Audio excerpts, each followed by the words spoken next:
Welcome back. Welcome back, to y'all. Stage Left Right vibes. with José Alfredo. Ibet. We're back. Yay! We're back.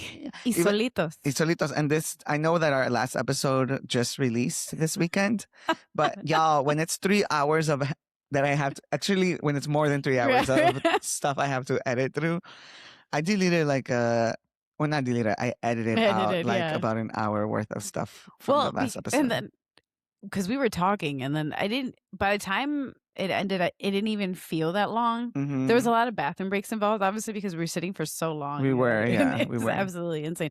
Jeanette, you're not allowed to come back. Well, this is your time. That's it. That is it. Well, you know what's funny? Because I get to listen to all of it back. Jeanette probably talked the least out of the three of us. No. Yeah. No way. Yes. Not us. So we're talking. I think what's not allowed back are the cut waters. Or the cold waters, as she was calling them. So today's episode is actually brought to you by Goose Island Beer Company, this tropical beer hug, a tall boy, and nowadays, which is THC. So we'll see how this goes. We'll see how this goes. We've I think it's gonna go great. I think it's gonna be fine. It's fine. We're good. It'll be fine. It's just 5. It's just 5. Es nada. No pasa nada. Pasa nada. It's thunderstorming outside. So it's calm my nerves. This weather. Yeah. It's I don't mind it, but I was really hoping to bike it to work today. I have 1 month left for training for the half marathon. So I'm trying to really up my physical activity outside of running, because I'm not doing a great job with the running part of it. Well, speaking about running, this weekend I didn't have any gigs. So I did get to go run with Mario. We ran 6 miles on the lakefront. Like by choice. Because si no, 13.1 is going to feel like a chingadazo. Absolutely. I've said it once and I'll say it again until I'm at that point of my mental breakdown. And maybe that's where I am. Yeah, maybe that's where I am. Can't. I can't. I know moving is very important. Absolutely. Yes. I know the health benefits to it. I understand. But why? Why do you want to feel the worst kind of pain? I will say, when I got to like mile 5, I was like, I hit a stride. I was like, okay, here we go. Like, so people. Granted, mile 3, I wanted to die. So that runner's high is real. Yeah, I mean, I don't think I got runner's high, but I definitely got also the weather changed from mile 3 to 5. Like, it got a lot chillier. So it felt good. So then the wind and everything. Okay. And you're lakefront, so. Yeah.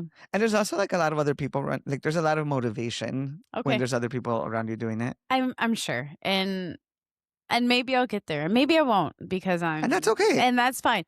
But I don't know. Like, just know and mark it the day that if I ever say I'm going to train for a marathon, I'm not okay. we check in on you. Check in. Send in all the troops. Send in all the troops. Never mind. I don't know why I said that.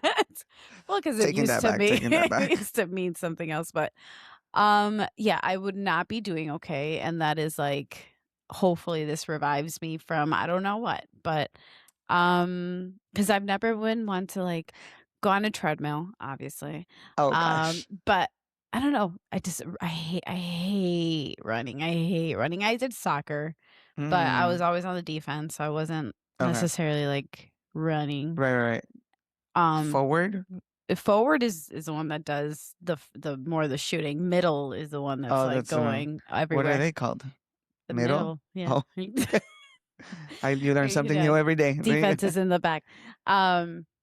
I love exercising. I love being fit. And I know running is part of it, as long as, the older we get, it's probably very important. But that just sounds absolutely depressing and terrifying and sad.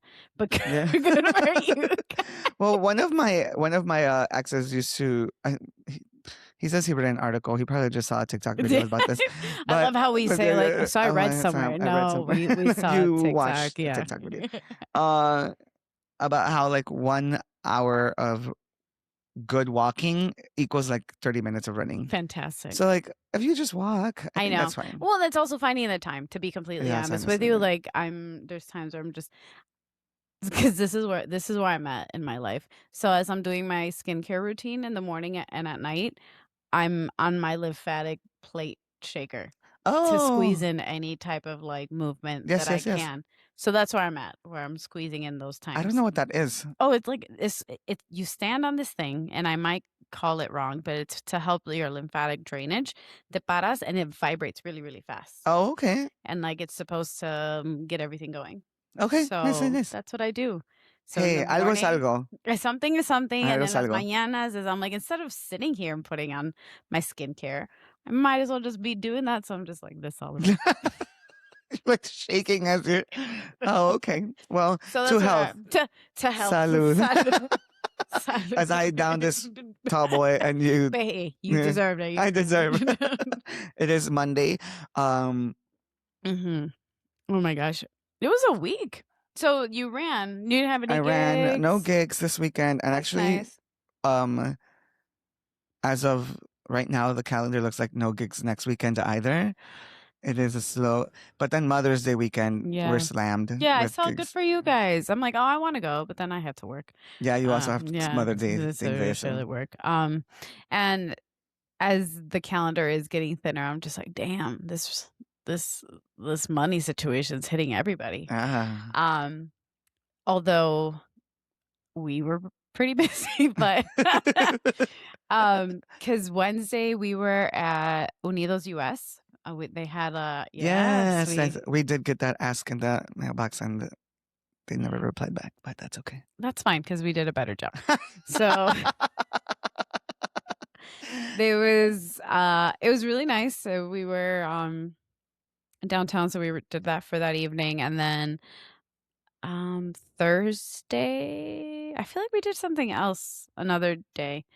No, and then Thursday out of nowhere, uh Was this the Gasu's yes? team, yeah, well, they reached out. They're like, she has her her first tour of her first show of the tour, I'm sorry. And Chicago was the kickoff city and it was completely sold out. And they're like, when they called, we're like, oh, should they probably want us to acompañarla en el escenario with her Hmm. song? And so I asked them, like, well, what song did you want us to have us prepare? They're like, she's like, oh, I'll ask. But it's just gonna be a few songs. I'm like, a few songs. Later, after more conversation, it was era para darle la sorpresa a ella y felicitarla for her sold out show. So we were playing Oh, specifically nice. for her. Where did she play? She was at the Chicago Theater. Oh, Yeah. oh, Yeah. that's a goal theater. That's Yes. definitely a goal Yes, theater. absolutely. Especially if you're from Chicago. Yes, but you Yeah. and you walk and you see the lights and Yes. you're like, one day Have my you name's seen all gonna the be on that. pictures? You've Oh seen God, yeah. yes. So entonces we were waiting for her downstairs where like the green room area is and stuff like that. Y en cuanto bajó, we started con La Negra and we played like 4 or 5 songs for her. Oh my God, the kindest, Really? the most endearing and humble soul. Like, I love it. I mean, I saw quite a few videos of her like singing along with you all yeah. And and she just like was enjoying like, and just she like had no problem. And I know this sounds like really fucked up, but she had like no problem like touching us. You know how some people yeah, are yeah, just yeah. like, no me toques, Yeah. or like, we'll stay over there, you stay over here. Like, she was just like really, like, she was very Cariñosa. cariñosa, very endearing, it was beautiful. It was such a really, really, really nice experience because of how welcoming her Mm-hmm. entire like aura was. So it was really nice. It was not I didn't know what I was expecting at all. Because to be honest with you, I'd probably like know maybe 1 or 2 songs of her. I'm not like I know the drama Right, I behind know. her That story, sucks. That we which because fucking I sucks. don't know any of her music. I'm not Yeah. gonna lie, but I know the drama. Yeah, I know. So that Y sucks. That like pobrecita, that's all I like that's know. what you know of her, right? Pero entonces I'm like, oh no. Speaking of knowing and Yeah. not knowing, for anyone who doesn't know who Casu is, she is a Argentinian rapper, singer, poet, and writer, born and raised in Fray Pintado, Jujuy. That's literally how it says. Jujuy.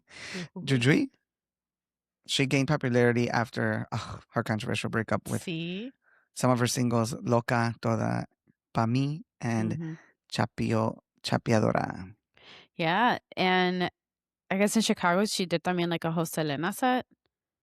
Oh, She did sang she? Selena. Wait, so did you get to watch the concert at all, or No, no? because they had us like we were at the tail end of her concert, so like the very end of it, but they wanted us downstairs ready to go by the time she was Hmm. backstage in her comfy clothes. That way we were like, Oh, okay, okay, it was okay. a surprise. Oh, so it was like she got off stage, changed, Yes. and then And then, surprise, yeah, kind of yeah. way. Le tenían pastel. They had like champagne. They had the Cute. sold out like ticket ballot.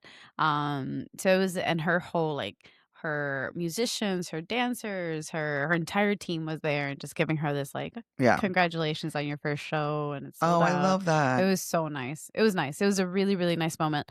It was also kind of like that thing because when I posted the picture and then when the videos were taken, I didn't think it was gonna blow up as Yeah, much yeah. as it did. Like, I know who Casu is. Like, I get it. But she has a lot of fans, and I'm sure she gained so much My more after sister it. really likes her. Yeah. Oh my gosh. And then when we were leaving salimos del theater, and then they're like, like as we were like una por una, they're like, díganles que ya se fue, díganles que ya se fue. And I'm like, what does that even mean? And luego capté, right? Because I'm just like, people are waiting okay, by the who? theater door. I'm Yes. like, who are we gonna say? At this point, it was like almost midnight. It was like 11:30 or something. I was like, okay, yeah. Salimos, gente, esperando, like Yeah. outside, like the stage doors. I'm like, oh, that's what you meant. Did you do She's it? Were you gone. like, No, but I was like, told the girls, this is your paparazzi moment. Just don't look at anybody. Just keep talking, keep walking, keep walking. I'm like, if you want to practice being a star, just don't look at anybody. Don't talk to anybody.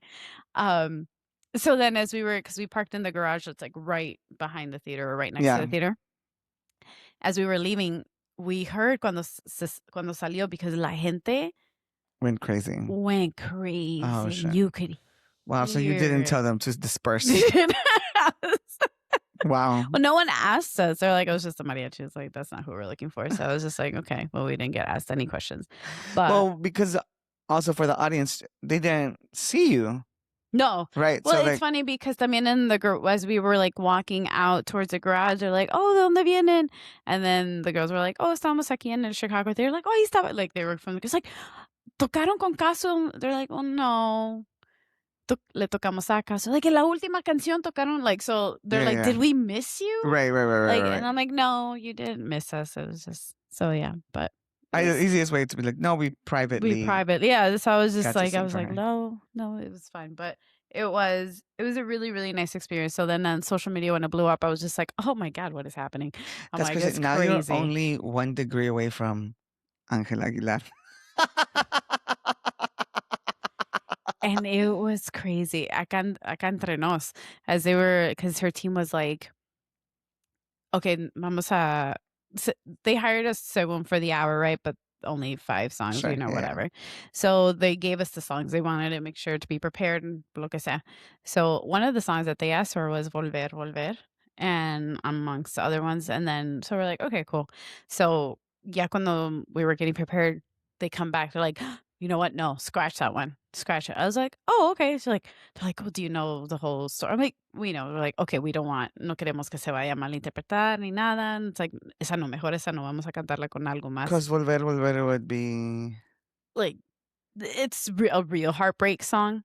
Like it's a sure. Regresar a tus brazos otra vez and Oh, stuff okay. like So that. So I guess he didn't want to like give a moment of sadness or have her go back to that moment or think about got it. Okay, el okay. desgraciado. Right. You know what I mean? So I was like, oh, that's fine. But then it's funny because at the end, I asked Caso, I'm like, you know, you can play, ¿cuál canción quieres? Tenemos una canción más. And she's like, no, pues yo solamente me sé de, you know, the heartbreak and whatever. And she asked for Paloma Negra. Oh, nice. She asked for Paloma Negra. Great choice. And Great that choice, was Caso. her, yeah. So that was her last song, and se la tocamos, la cantó con nosotras. That one wasn't video. The one that blew up was La Viquina. Yeah, I did see that one. Yeah. Yeah, so it was a really, really nice moment. And I didn't realize she was Argentinian. Yeah. Mm-hmm. Oh my God.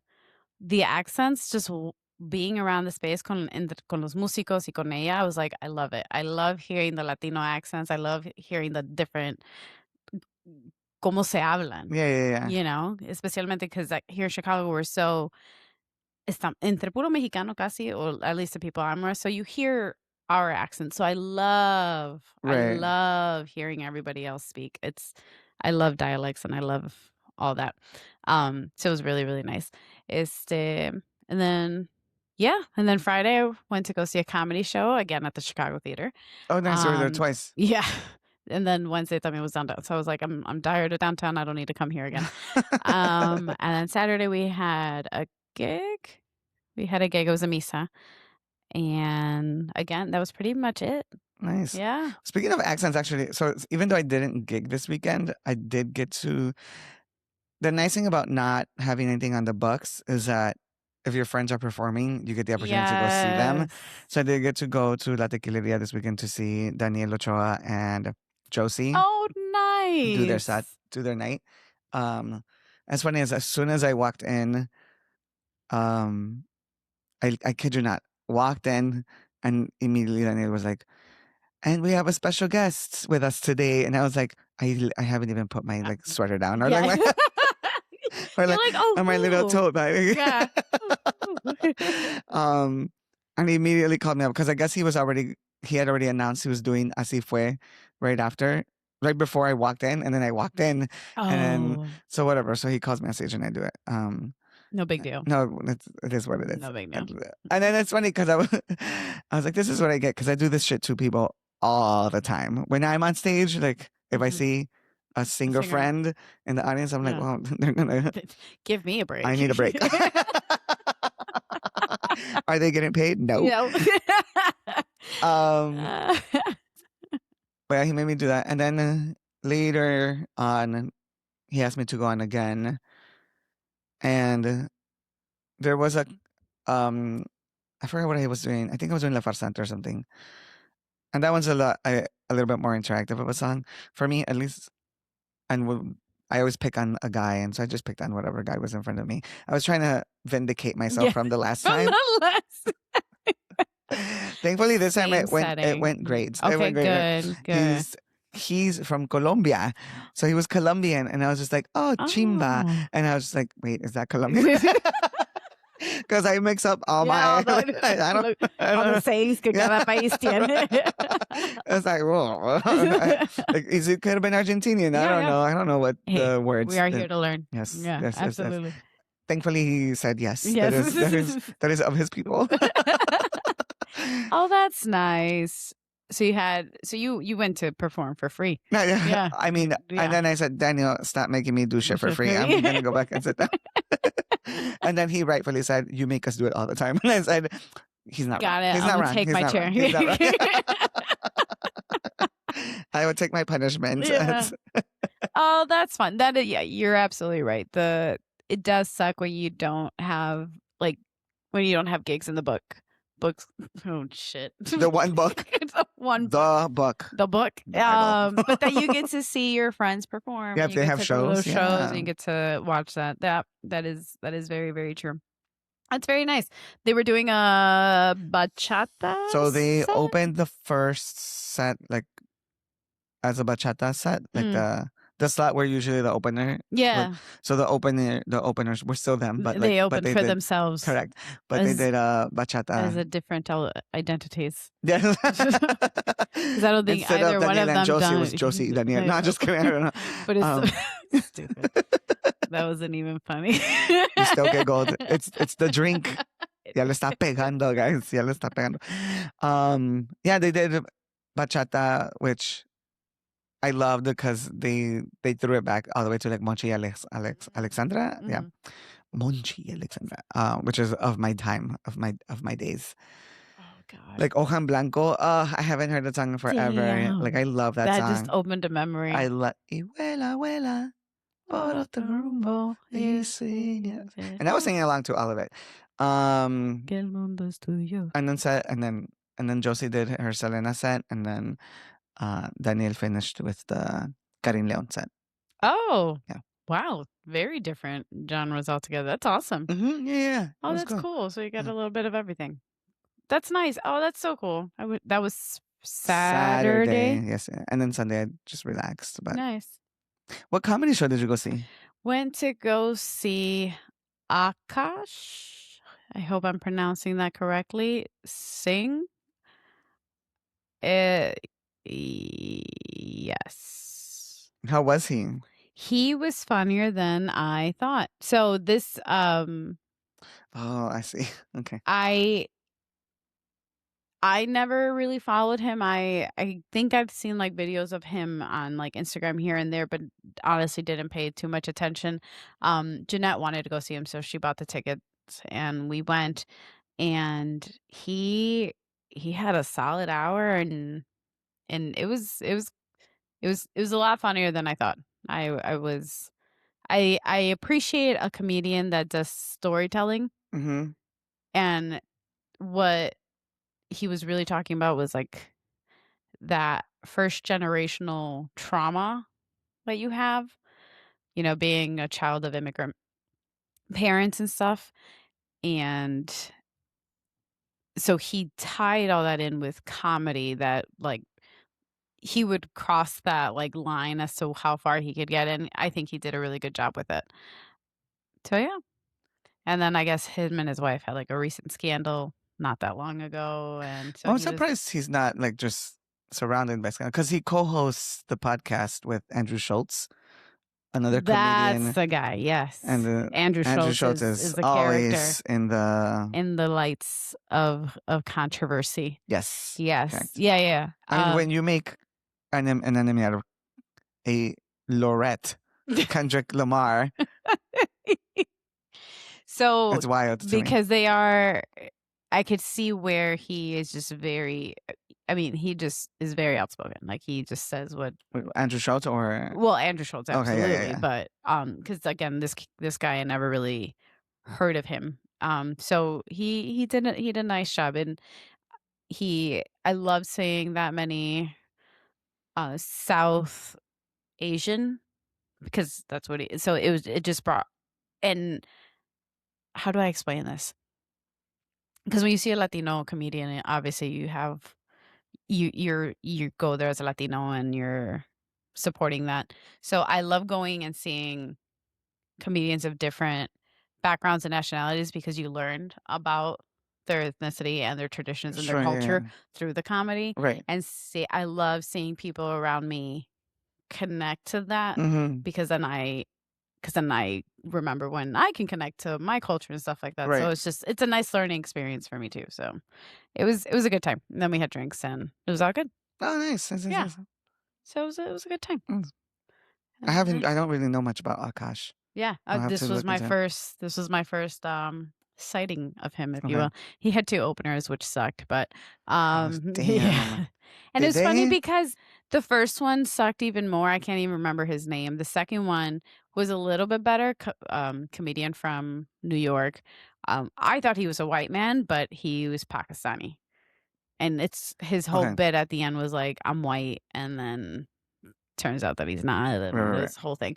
But when they were about to announce the main comedian, to me it was interesting that they had to say like, and no heckling. If you're heckling, then you're going to be kicked out, which yes, but I don't know. To me, it was just like, well, don't suck, but interesting. You know what I mean? And I guess no, interesting your take. Oh, absolutely. Heckles are something else, but like I feel like as a comedian, and I'm not saying that you should have to take that. You just foreshadowed my exercise stuff, but anyway, keep going. Oh, did I? Okay.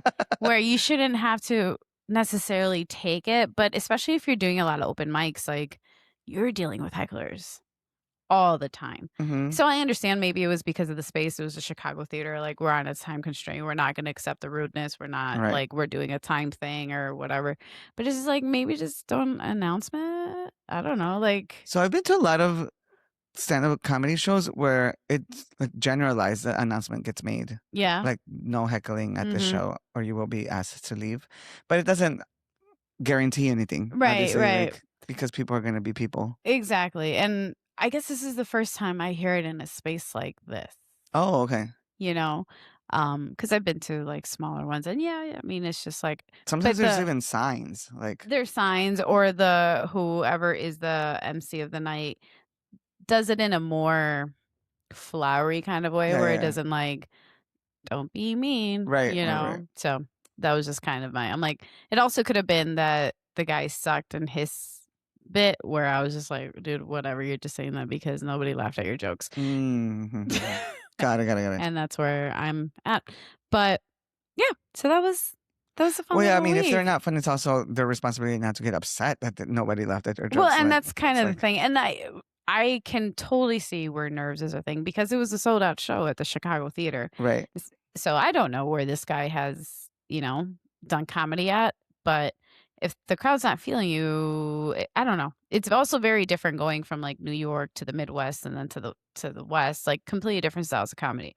Um New York is a little bit more raw and like just more direct.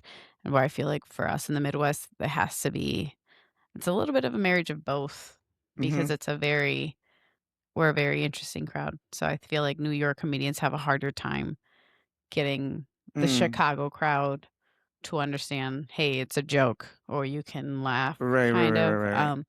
but not as sensitive as the West Coast, Maybe. in my very Uh, loud opinion. I've only, that's interesting. I've never separated that regionally.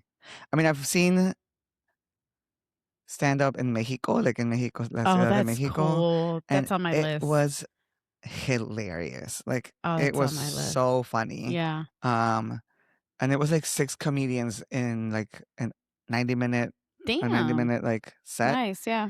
Uh, and I would say that I would say like out of the six, like five of them were really fucking hilarious, and Mm. one of them kind of like dropped the ball. But even then, he wasn't terrible. He Yeah. was just not as funny as this. The other ones, And yeah. what sucked was that he was the last one, and Oh, that might have shit. been actually the downfall. That all Mm. the crowd work that could have been crowd worked Mm. had already Like, been done. done.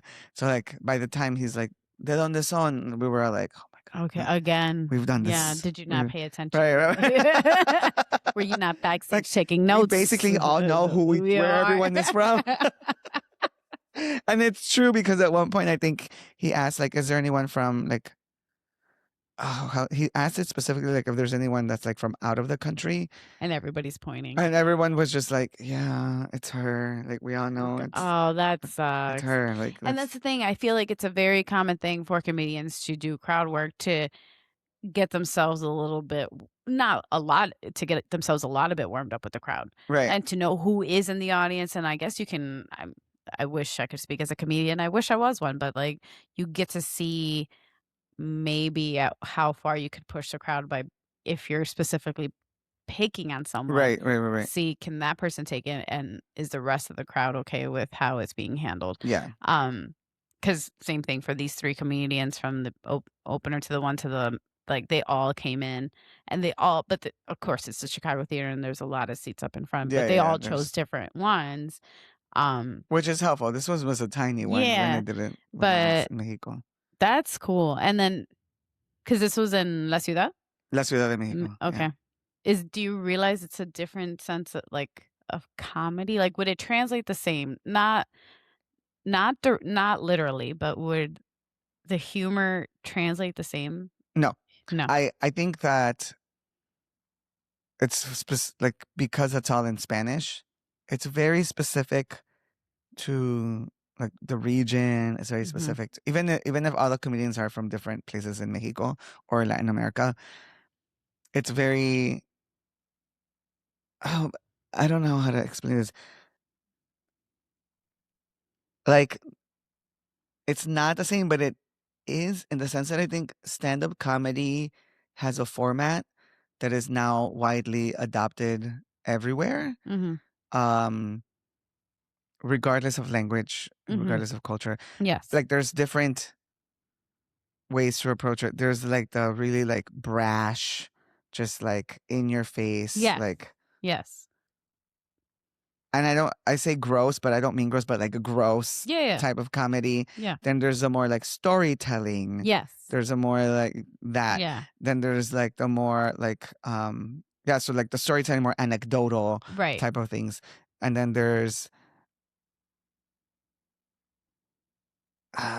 like the more punchy one-liners. Yes. Mm-hmm. And then some of these exist in different bigger they can umbrellas, live together. Like, yeah. Mm-hmm. Like to me, like gross, crude, one, like even like punchliney, because that can also umbrella into there. Like there's a highbrow and a lowbrow level of comedy, and they cross, whether it's language, whether it's culture, whether it's because I did once say it to my friend, like, oh, I really like smart comedy, and the way that she was like, you fucking snob. And not wrong. Not wrong. He's sticking to his answer. He likes smart comedy. I enjoy when like it takes a certain level of like digging through the joke to be like, that was fucking funny. Yes. And I agree. And I have some people who completely disagree with me, that especially because I think I've adopted that way of telling a joke where like you kind of have to dig for it. And like some people are like, well, that takes forever to get there. I'm like, well, if you can't get there, just say you can't get there. Just you didn't bring the proper tools to do the digging. You know? Yeah, because I'm like, if I was able to, you brought an escoba when you needed exactly. You needed pala. a pala. And I'm just like, well, if I did the work to dig it and bury it, you know what I'm saying? And yes. And this is, unfortunately, we weren't even going to talk about this, but now that we're here, where I feel like a lot of women in comedy, and this is where, you know what? I'm going to save that for our last segment. Okay. That's fine. That works. We will keep that tucked away. But this is all performative, and we might not be comedians. We think we are. But well, according to very people. To Amy Poehler. Amy Poehler basically said, bitches, stop. Stop calling yourself that. Which is why now I have entertainer as my tagline on my Instagram profile. She read me to filth, and I said, you know what? If there's anyone who I'm going to allow to change my thing on my, it's going to be Amy Poehler. Absolutely. Yes. As one should. Listen to her. It's crazy because it's like, we were like, oh my gosh, we're so funny. And literally her next episode was like, you're not? It's like she was listening. She must listen to our podcast. So let me help you guys out. What she said, paraphrasing, was every comedian wishes they were a musician, and every musician thinks they're a comedian. Eek. You know what it is? It's rough. That in between moments between songs, we're like, well, we can't be in silence. Mm-hmm. At least, and that's actually, what it is in that interview, that's what they talk about. Oh, is it? Yeah, she's talking to, oh my God, what's her name? She's super famous. I'm so sad that I forgot her name. Oh, Amy Poehler. Singer? She's a singer. Let me see if I can quickly. I'm trying to remember. I know she did Hayley Williams for Paramore, but that's not the one because I listened to that one. She Demi Lovato? Brandi Carlile. Oh, wow. Okay. Brandi Carlile, who's unfortunately whose only song I know is from, it's not from Grey's Anatomy, but they featured it on Grey's Anatomy, so that's why I know that song. I don't know a lot of Brandi Carlile. My apologies to all the lesbians out there. I will do better to be an ally. So what was she saying? That is it because of that in between? Yeah. That's because like it's the scariest part of the show for a lot of them, for musicians. And I've watched so many great musicians do amazing shows, and then the in between is just a little rough, a little awkward, It's a little awkward, and it's forgivable. Yeah, because you're here to sing. Yeah, you're here to perform musically, and not necessarily.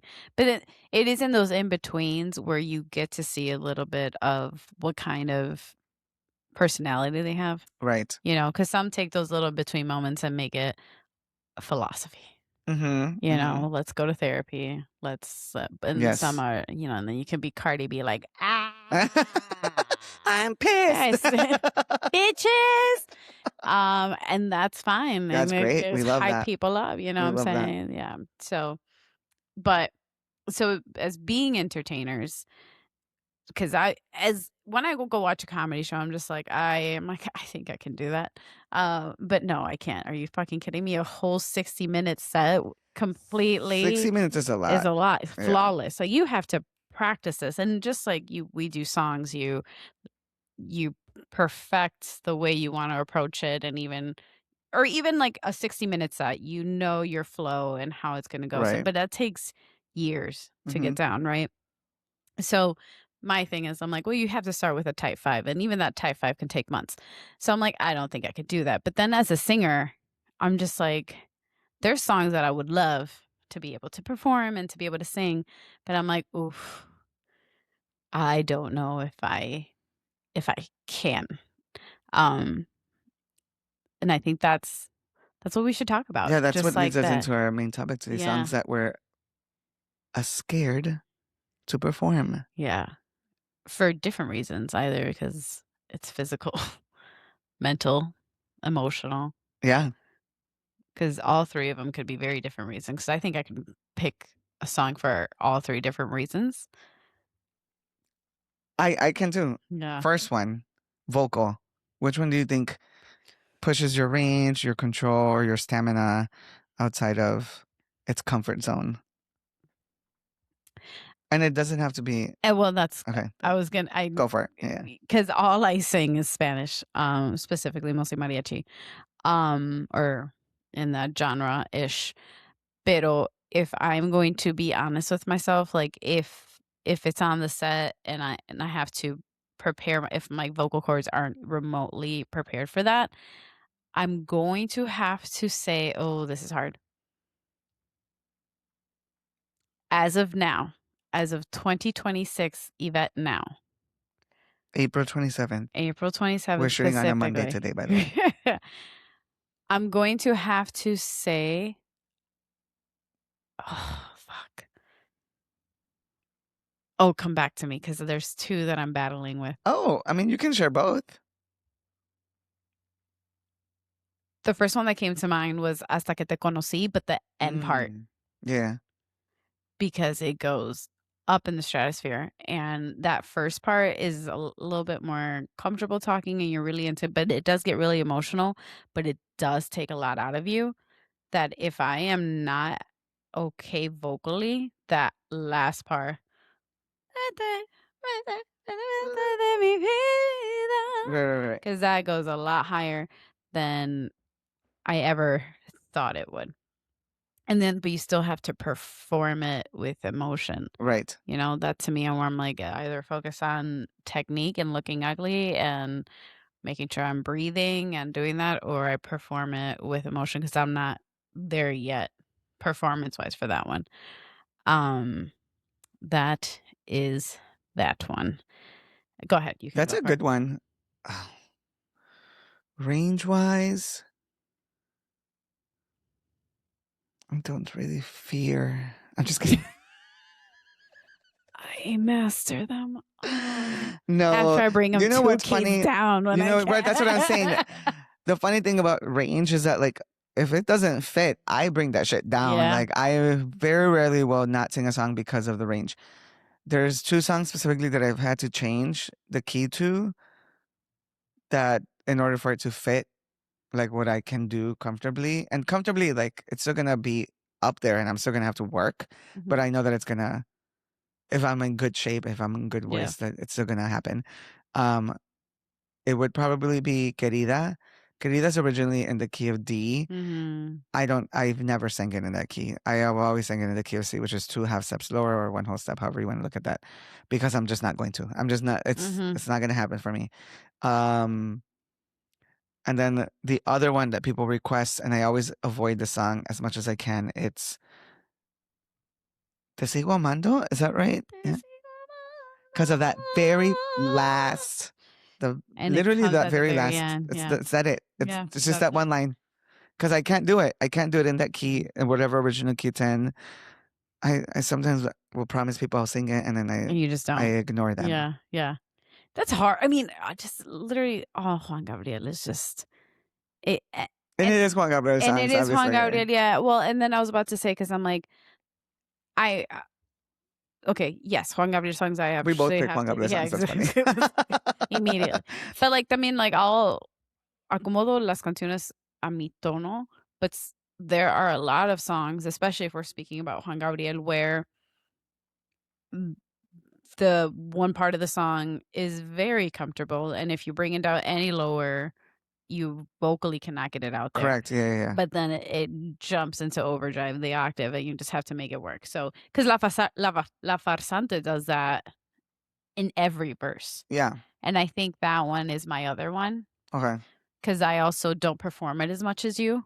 So it's like, if it ever comes up and I'm like, fuck, like that requires so much. And it's not necessarily even range at that point for me.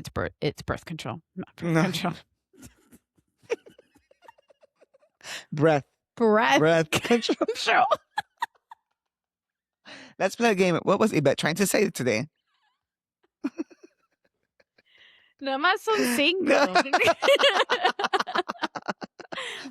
Breath control, which then it does affect your range because you can't really hit those. Right.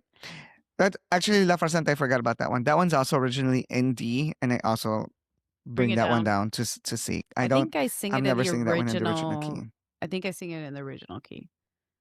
I don't. Right. It doesn't go any higher as than well that. You should, because I mean, nothing higher than that. And everyone's like, "Oh, you're a girl." Okay, so 2 keys higher than the original key. I'm like, nah. No, just leave it in the original key. Don't touch it. Oh, well, I mean, he is up there. Yeah. And there's women and men, especially tenors, overlay a lot over yeah. And my self-identifying as alto, so that's where I am. Yes. We've had this conversation for sure. So yeah, so those are for sure the top ones that come into my brain right now, en las condiciones que estoy. What about fears of like staying in your own lane type of songs, or all like English songs? All of them. Every single one. No matter, I want to sing so many so bad, and like I will do it in my car, and sometimes I'm like, let me record that and like do a voice memo, and here I am doing it, and then like I play it back, I'm like, oh, delete immediately. That should never see the light of day. But I've just never given my voice that freedom to do that and to find where it lands, because again, I've been trained to just sing very ranchera, so I just need to adjust that. But until that day comes, don't talk to me about English songs. Yeah, I agree.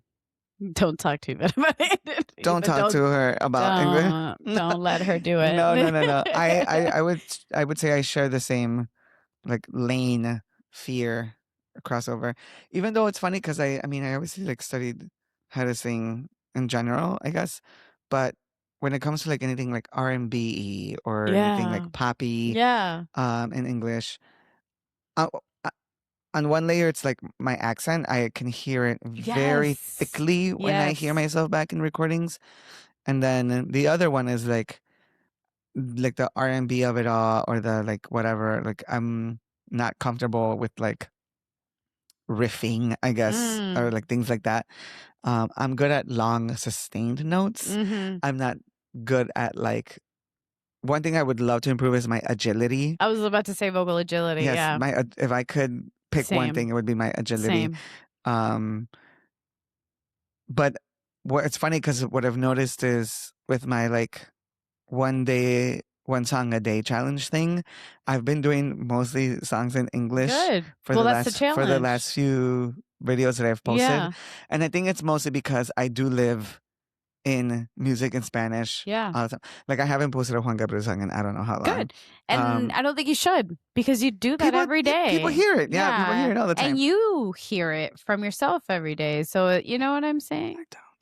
Well, not every day, but you know what I mean? Like it's I love the thing about the challenge is that, you know, if you have the song that's been stuck in your head all day, You could just Right. kind of put it out there, Yeah. or songs like the thing is, you don't even have to do the whole song. A good No, it's good 15, 30 20, seconds. 30 Yeah, seconds of it, whatever. Yeah. and like you got it out of your system. So that's awesome. Yeah, I've been doing a lot of like musical theater recently. Yeah, and that's another genre where I feel like there's so many songs I'm like, oh, this, especially like you said, like the long sustained notes. I'm like, oh, I could do that, but then it's everything else in between. I got you on the long note. I can hold that bitch out too, but it's just the in between connecting them where I'm just like, where I do notice that my enunciation needs a lot of work because I've just learned to slur I a see. lot. Yeah. Not necessarily like the accent of it. Like slur words into one another, or slur notes in between one another? Well, both. Sometimes I cheat to get that word, or sometimes I won't complete the word because I like where the vowel ended on it. So I don't necessarily finish. You don't have to. I know. But the ear completes it. Yeah. On its own. Like that's one of the things that I learned. Oh, okay. Especially in English, like if it ends in an R or an N or whatever. Impossible. People, they just know the mind completes the word automatically, and it's like they know what you're singing, unless you're like singing like Ariana. Have you seen this whole thing where it's like, I've watched a lot of. I live on TikTok, guys. I'm so sorry, but there's this like people who cover other people's songs, specifically like La Perla by Hola, ladrón de más. Oh, okay, yeah. Mi sensibilidad. What's oh my god. But do you know who I'm talking about? Yeah, I just right now, no, but or are you talking about like people who impersonate different singers? No. I'm talking about just like singers who do covers of other singers. Oh. One thing that Rosalia sang La Perla. There's a couple videos of other like singers just covering her songs on TikTok, and the first few comments will always be like, "Oh, finally a singer that I can understand," or "Oh, a singer that's enunciating." And it's like, first of all, it's Rosalia sang, leave her the fuck alone. Yeah. But it is this like idea that it's this comment of like, oh my god, all these pop singers sing in cursive nowadays. Have you heard that phrase, like singing in cursive? Yeah. And it's like, I mean, I can't do it. I can't demonstrate it. I get what you're saying, and I can't either. But and it's because I over enunciate. Like even when I speak, I over enunciate. It's just talking like this, and and it's that it's like Ariana Grande, it's Rosalia, and it's like all their consonants just kind of like glide into one another. Yeah. But they do it so beautifully, and that's just kind of their. I mean, that's just their sound. That is what aesthetic, it is. It's their aesthetic, and I mean, I get it. But then I don't listen to either of these people, but I mean, I know the big hits. But no, but I get what you're saying, and that's kind of where I think a lot of people, or maybe me, that's where I'm harder on myself if I'm trying to, let's go back to like English songs.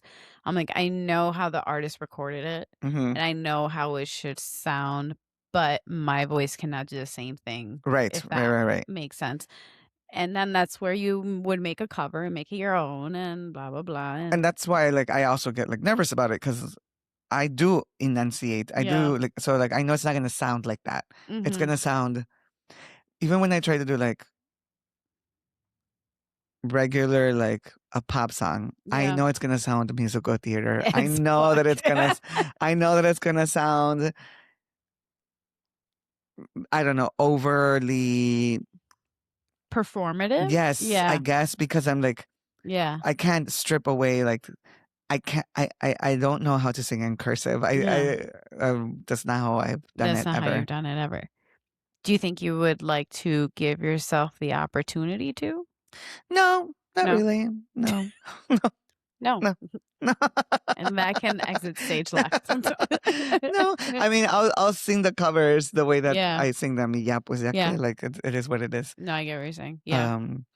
But yeah, so yeah, for me it's also songs in English, not necessarily musical theater. Musical theater is probably where I'm the most comfortable with.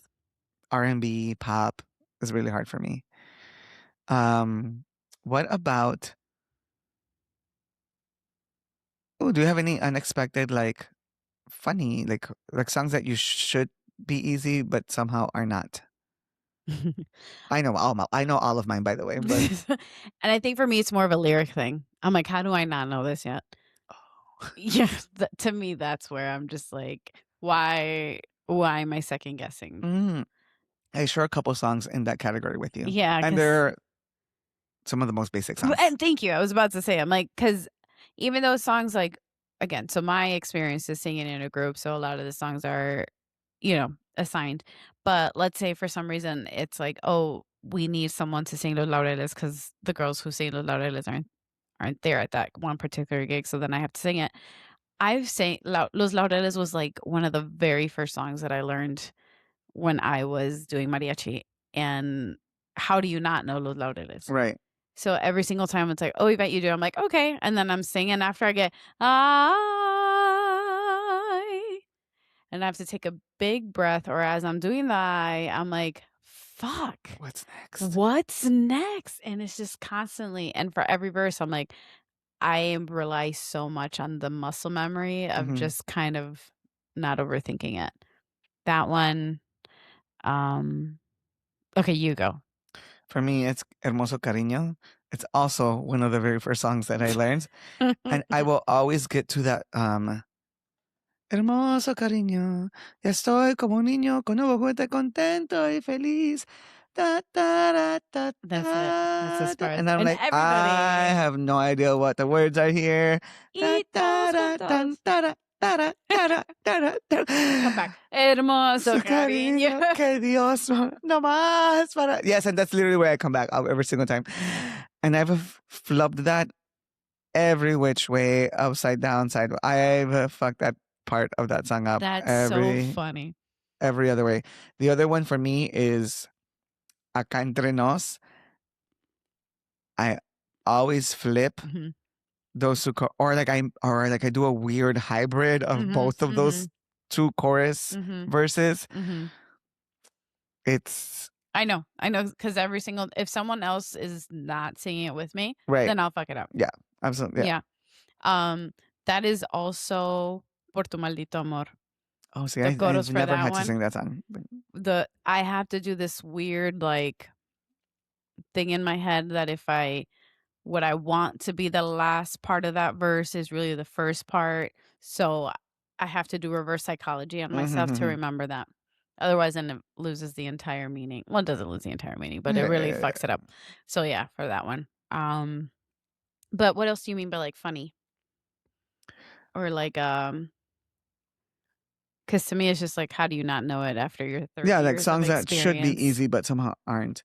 Yeah. I mean, I guess for me, like boleros are just not. It's funny because boleros don't travel a lot. Um, Mhm. when it comes to range, Mhm. they tend to stick Mhm. Monotony. pretty inside a Yeah. specific like box. Box. Like they don't do Is what it Juan because of Gabriel that? does. I think it's because it like range wise it's not difficult, and so the other things become very difficult. It's true. Like sounding pretty, like Yes. the breath control, like Yes. Because the legato of it yes, all, because like singing soft takes a lot, as yes. much air as everything else. And legato is like probably the hardest thing for me Mhm. to do. Like it's and making it sound nice, and then do I like my vibrato on it? No, I hate Yeah. it. I have a really love hate relationship with my vibrato. So Mm. Interesting. You don't like the way it sounds sometimes, correct. depending on the genre of the song, or just Mm, in general? just in general, because I could hear myself recording like La Farsante 5 times over, and one day I'll like how it sounds, and one day I won't. Oh, I Vibrato see. wise, Yeah. like where I place or where I The like let it loose Where or you where I let like it relax. yeah.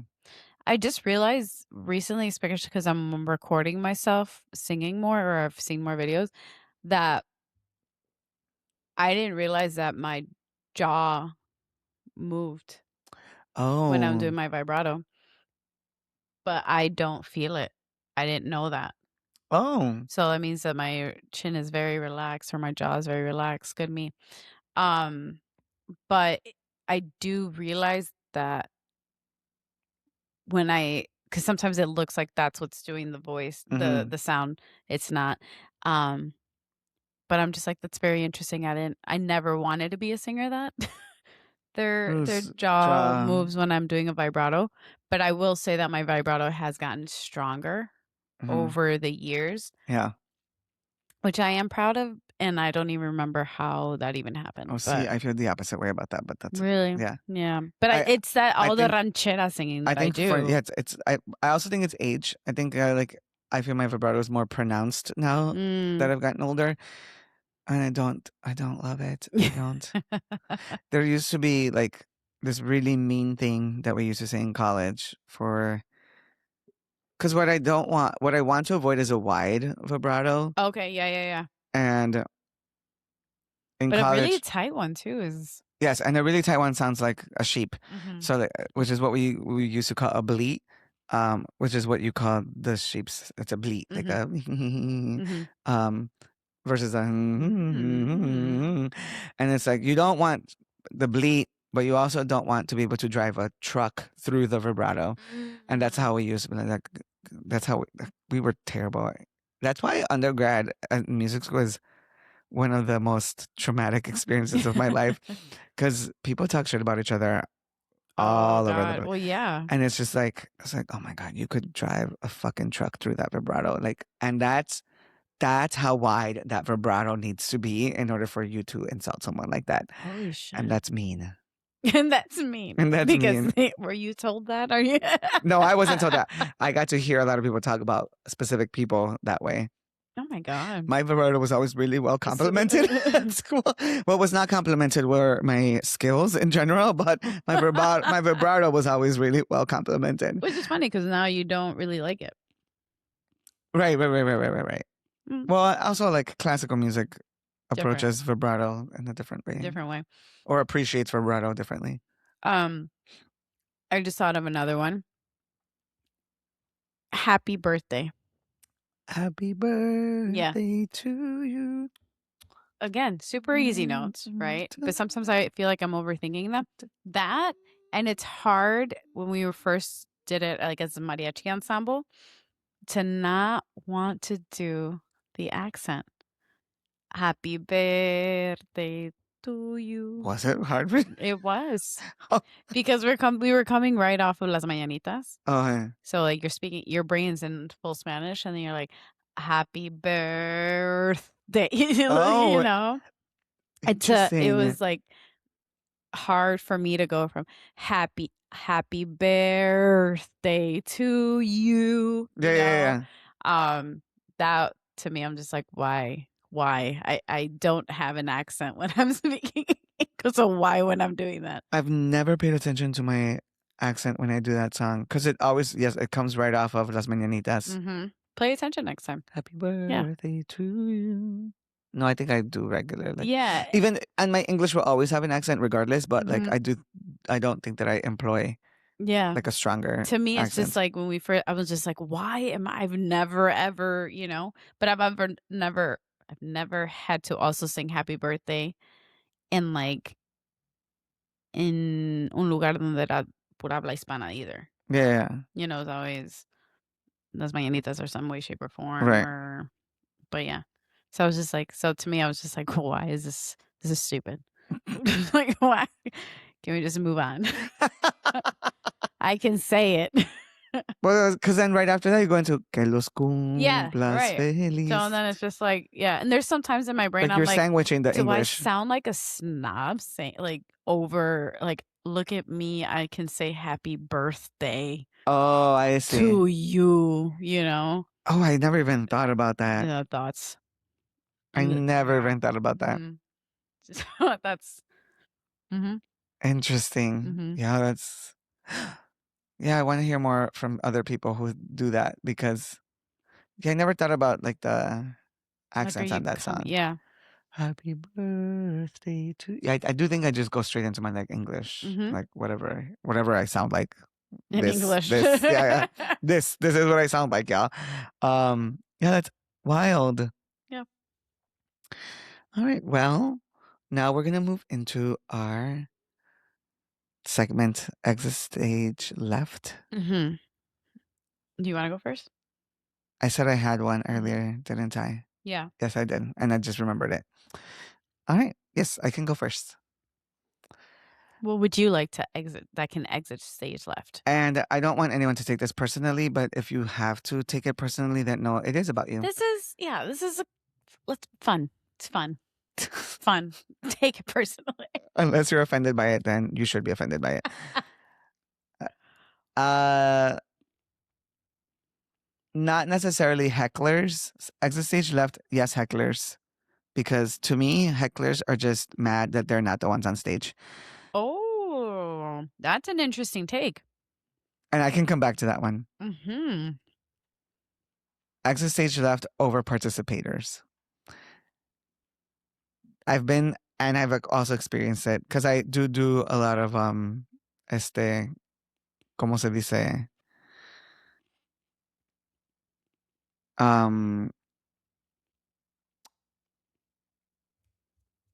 my goodness. Interactive? Yes, thank you. Interactive or participatory audience. I like how you just couldn't take my word. Let me come up with another one. Interactive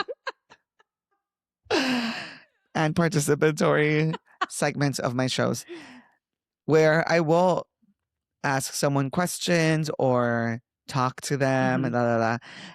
There's a timeline. There's like a once I've moved on, you don't have to talk anymore.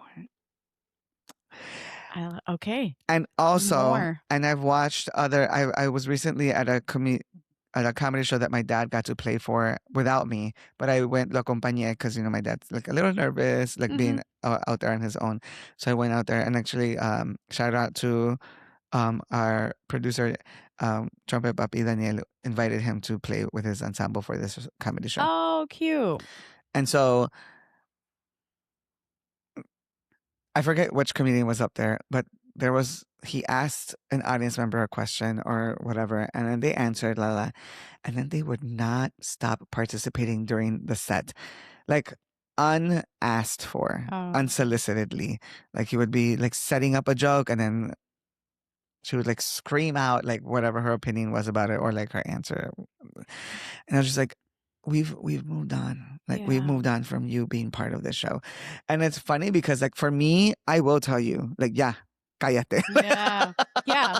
Like I will be like, yeah, like we've moved on. Like yeah. But that's very on brand for you. Yeah. Yeah. Yes. And I can tell people that. A lot of people feel scared about telling people to be quiet.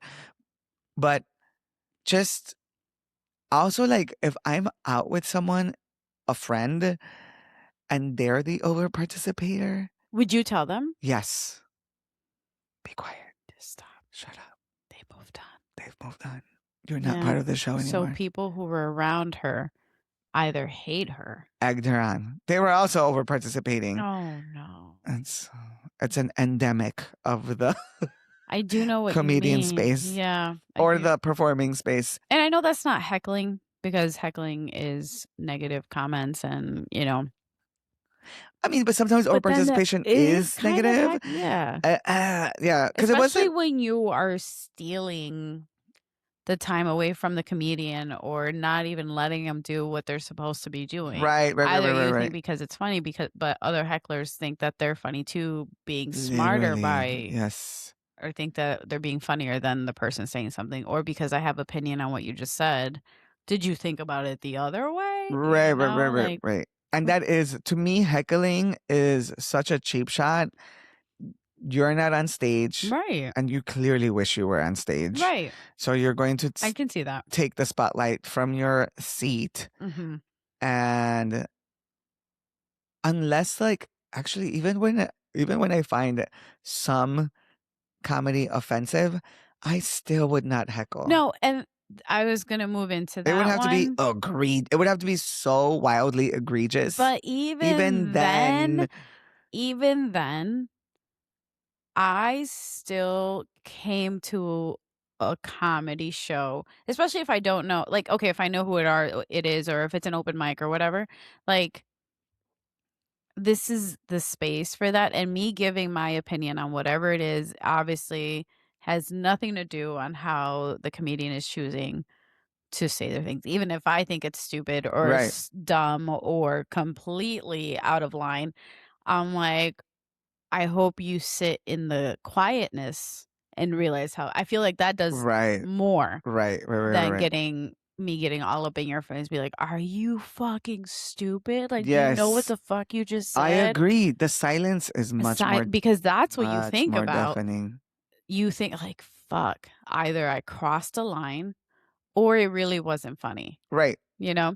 I just can't stand people who go into a space like that and get offended over stuff. It's like, bro, you're at a there's a and I feel like now comedians are doing even more because of this whole censorship. They say some stuff that is completely off the wall because it's like, this is what comedy is. Like, there's always a line. Yeah. And to me, there's two types of like heckling. There's like the heckling that's like, I don't agree with what you thought was funny. Yeah. Blah, blah, blah. Like that's. And funny is objective. Yes, absolutely. And then there's a heckling that to me is like, oh, well, if they can't take this, they don't deserve to be up there type of heckling. Oh. And and one, I disagree with both of those.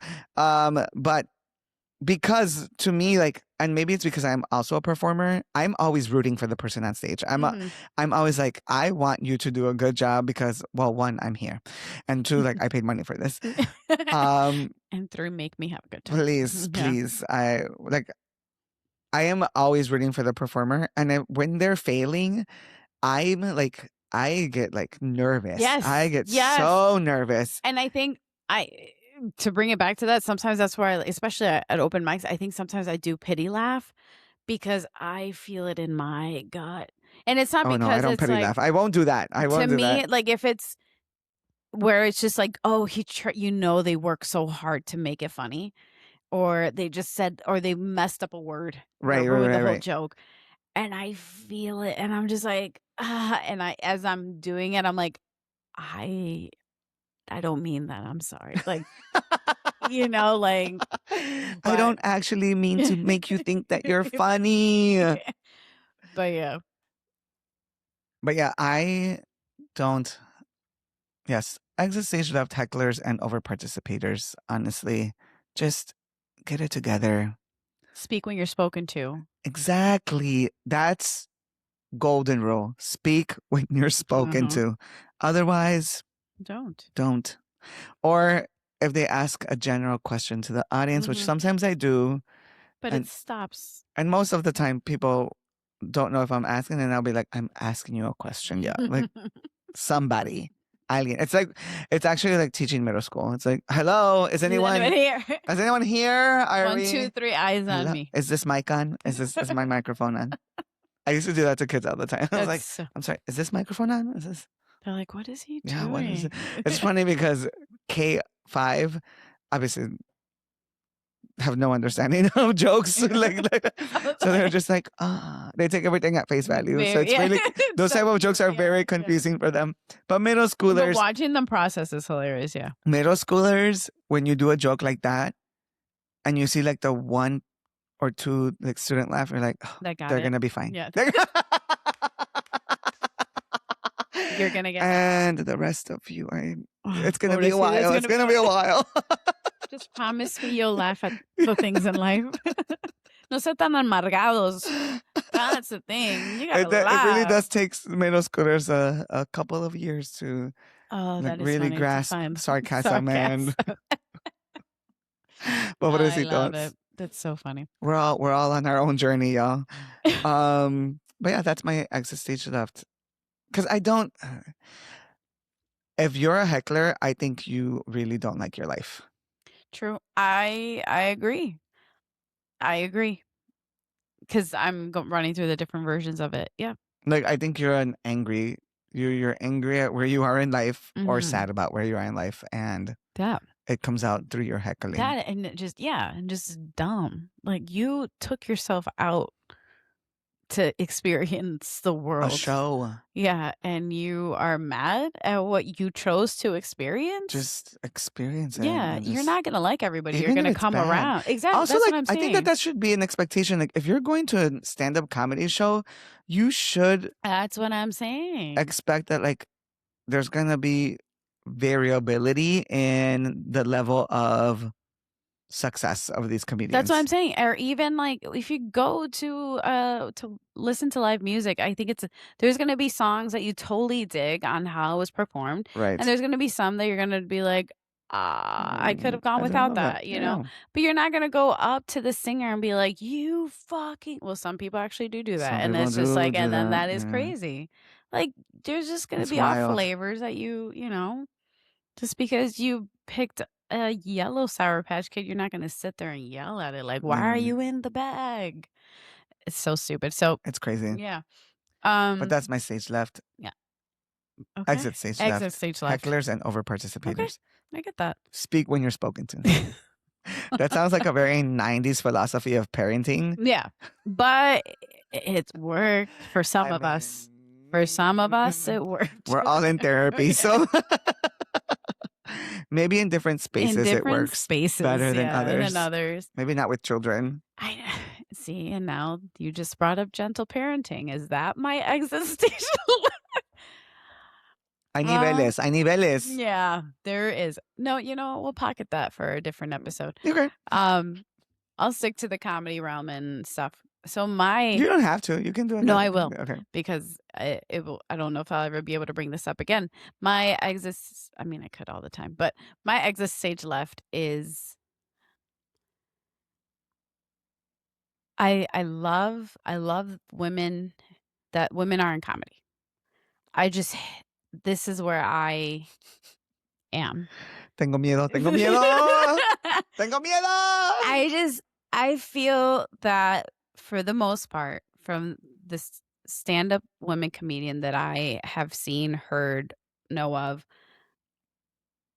the ones that are at least very popular, right? They have to stick, or they don't have to, but in order to get anywhere in this realm of the patriarchy, a lot of their jokes are very sexual. And oh, interesting. Yeah. And I think I noticed that more because that is not my style of comedy. Okay. Yeah. Like that crude, just talking about sex all the time and sexual innuendos and just double entendres, but like in a very just say it. Well, just you have oh my gosh, what's her name? I was about to say Amy Schumer. Amy Schumer. And then you have Silverman. Sarah Silverman. Names are it's a lot of them are very based off of their sexual life and just trying to keep up. But I understand why. Like you have to keep up with the men in the space. Okay. To be able to get up there because it is also a career that is very male dominated. Mm-hmm. So I do appreciate a woman comedian that has come up and doesn't have to make it all about these one punch lines about like, oh, my pussy this and like this is la la la. And I'm like, girl, I am all for express it, but why does it have to be your entire special? So here's my thing about stuff like that. I'm not pushing back. Mm-hmm. Yes, I am. Because male comedians also do that, right? Like, yes. No, I still don't like it. Right. Agreed.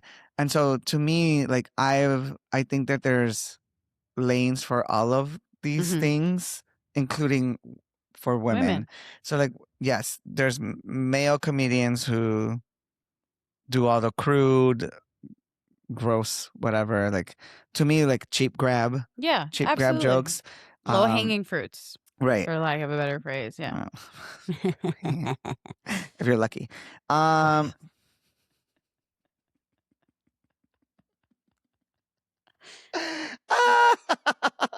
ven? Ya ves?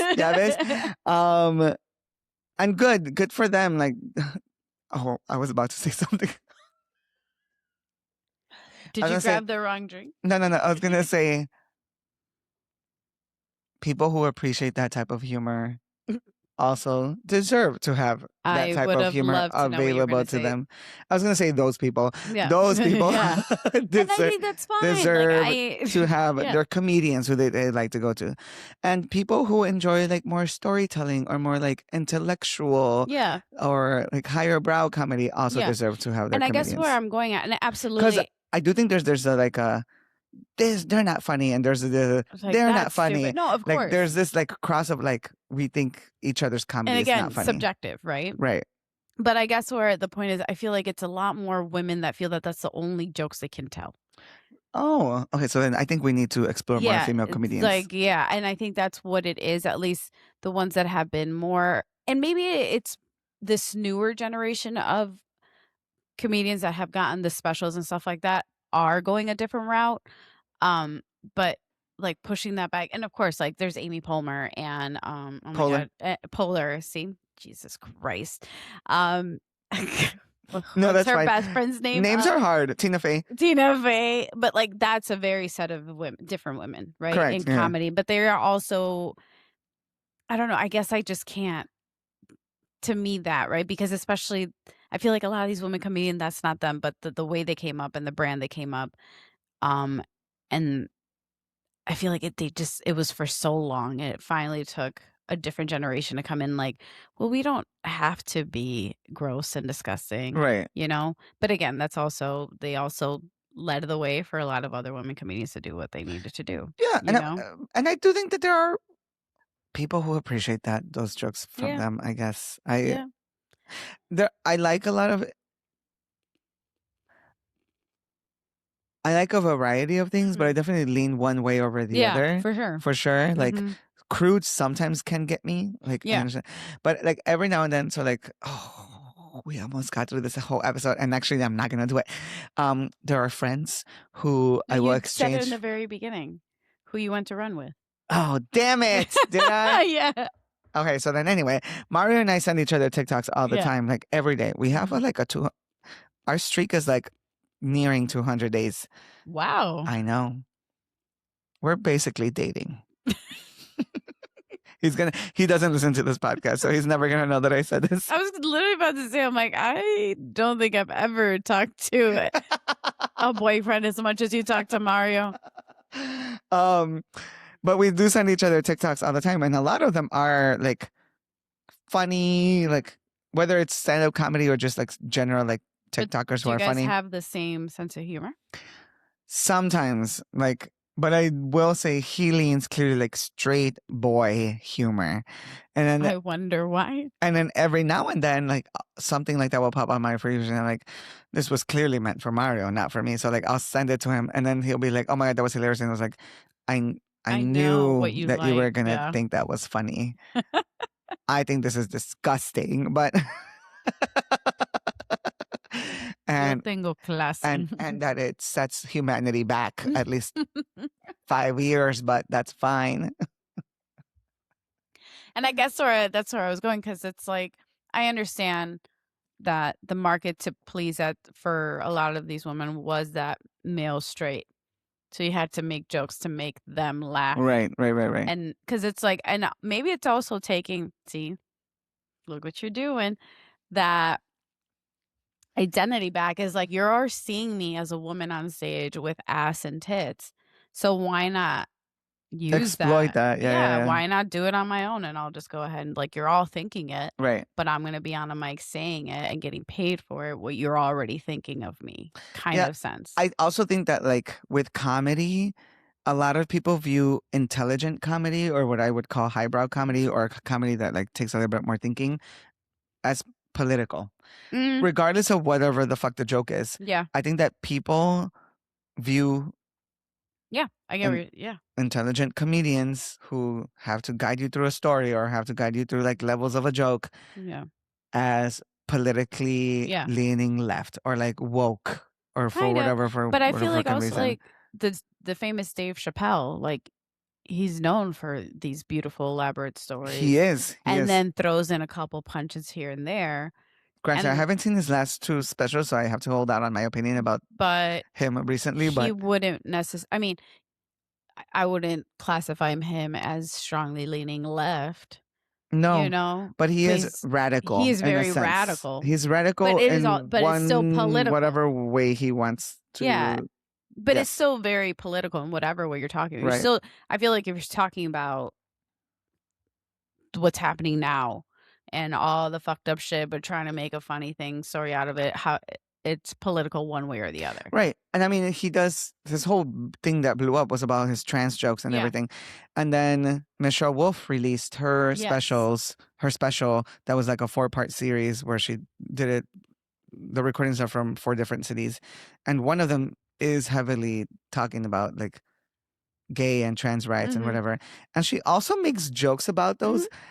And there's a way to do it that is hilarious. Absolutely. And you're still kind of poking fun at the people. Yes. And I think that people miss that. Like, people don't understand that, like, you can make fun of people and you can make fun of the idea. You can make fun of the political stance of people. Yes. And it's still can be like not degrading, or it can be not a punch down.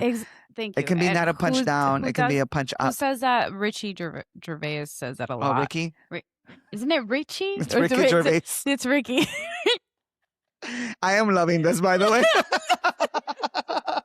And you know what's funny? Names. I'm not great at names, but I'm apparently better at them than most people. Because our fact checker also hates names. He's like, you know who I'm talking about. He's like, I don't know any of these fucking people. I'm like, okay, well, I don't know. Today we have no fact checker, by the way. Yeah.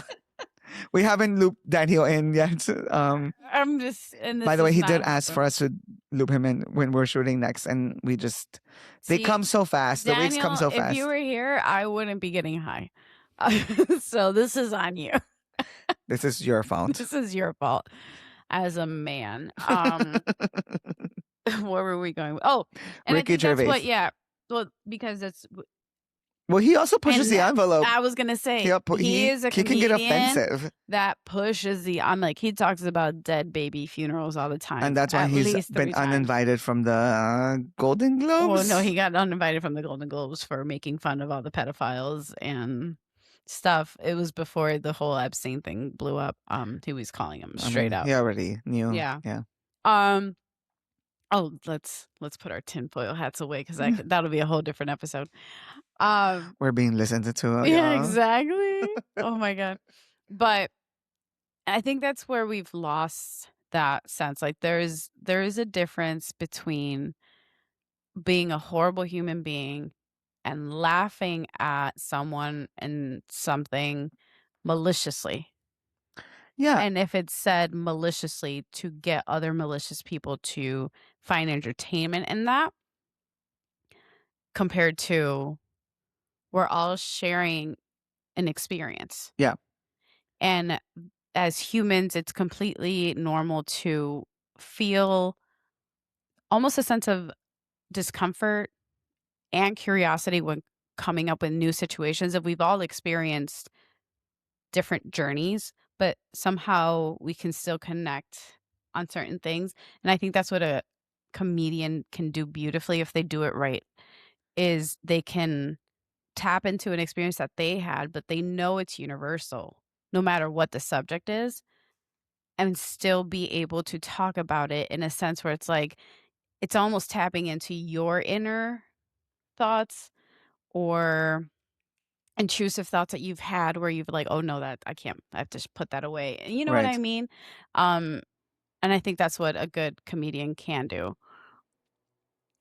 Yeah, I think, but again, like there's levels of different yes. styles of comedy and different. I think we just all need to genres. Be able to just laugh more. We need to breathe.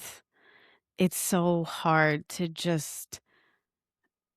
And also, to me, it's like, if you don't like a comedian, then don't like them. Like, then move on. Go away. Like, let them do their thing. Comedy has been here for years. Clearly, there are other people who do. And this is the same thing that I think about music. Like, if you don't like this music, then don't fucking listen to it. That's what I'm saying. Like, move on to something else. You have the free will to just be able to say, Some people just really like to be angry. Hecklers and be angry at life. Hecklers and be angry about their own lives. And I'm just like, dude, yeah, that's too much energy going into. Imagine if they put that energy into a good.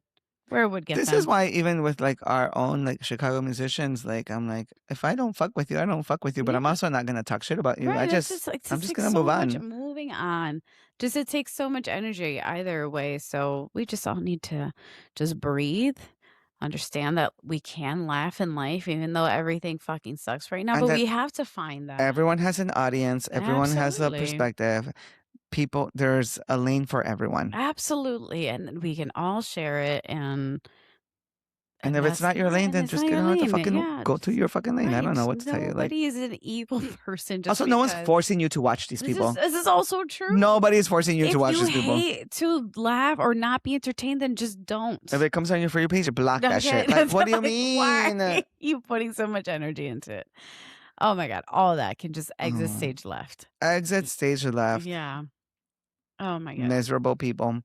Alrighty, well, that was our episode for today. Mm-hmm. Do you have any shows coming up that you want to promote? Well, Cinco de Mayo is coming up. Oh, no, not only that. Well, also my own show's coming up. It's funny because I just sent out a day to rehearse for that today. Because I don't have time to think about myself. So I'm just shit. Because I'm like, I've sang all these songs, but I just forgot that I need to loop everybody else in. It's like, I'll be fine. To accompany you? Yeah. Is it one set or two sets? One set. Nice. Thank God. Are you kidding me? To do two sets all by myself? Why not? I haven't done that. Let me start with one. Okay. Let me start with one. One set. And then we'll be from there. So that's going to be exciting. That's going to be on May 6th. That's 6:30. I'll be opening for Grupo Rimmel, which is dope. They are amazing. Go follow them too. Once at Del Toro. Del Toro. Yeah, May 6th at Del Toro. And Sir Mike and Haas said. Yeah.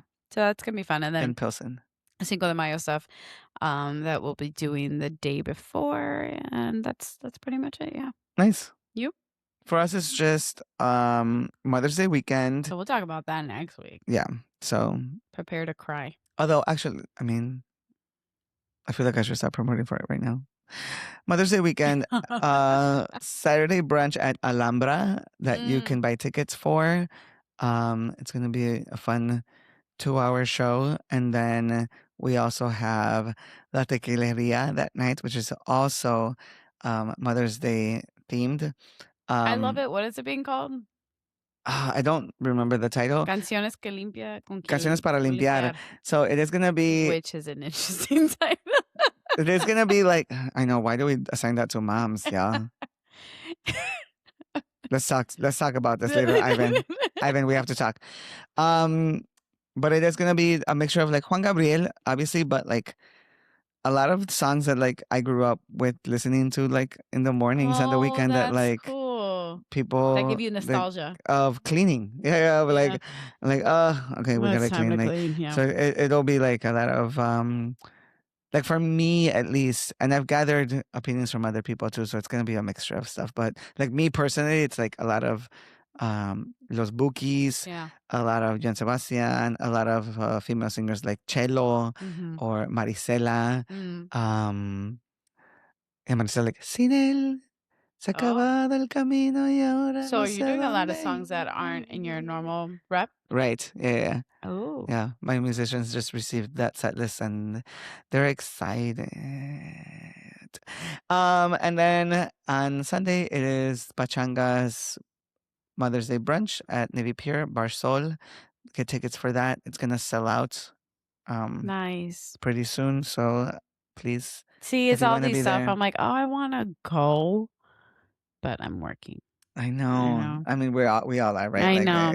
All of ours so far. We have one public one for Mother's Day. Everything else is private. Mm-hmm. Which is a nice, beautiful thing. I love in those intimate moments, like celebrating people's moms, people's mom, like for that specific person. So, those are nice too. But I'm just like, I wish I could split myself in two and watch all my friends, and then also be able to celebrate Mother's Day with my mom. Oh, that's right. But we'll get into that next week. All right. Well, that is Stage Left. Right vibes. With José Alfredo. Even. Bye. Bye. Oh, that is 1:30. Ah!